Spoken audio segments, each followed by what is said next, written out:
Pas dominimin të voleybollit shqiptar që për vitin 2022 ku fituan 2 tituj kampion dhe po aq Kupa Republike, si dhe trofe të tjerë të rëndësishëm, Skënderbeu po përballet në këtë moment me një sfidë të re. Rindërtimin pothuajse nga e para të ekipit të femrave. Largimi i trajnerit Orlando Koja, si dhe i 7 lojtarëve titulare, përfshirë kapitenen Elena Bego, ka krijuar një boshllëk të ndjeshëm në përbërje.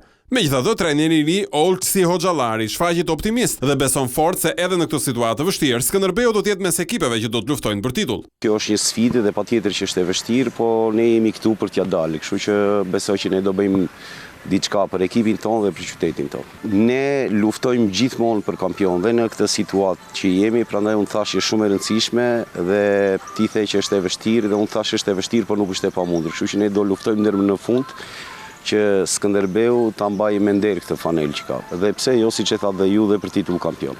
Nga ana tjetër, specialisti i njohur i voleybollit Michel Pili e sheh zgjidhjen për ringritjen e skuadrës tek përfshirja e lojtarëve të huaja me nivel të lartë. Në këtë gjendje që mendoj të ka mbetur, e vetmja mënyrë që ne të luftojmë fuqishëm është që lojtarët e huaja që sot janë bërë pjesë kampionatit shqiptar duhet të jenë të nivelit lartë. Pra në qoftë se do merrim 2 shqiptare, më mirë të marrim një të huaj me atë vlerën e atyre 2 shqiptareve. Pra kampionati shqiptar është ai që kush ka 2 lojtare të mira del kampion. Nuk luajnë ekipet, luajnë individet.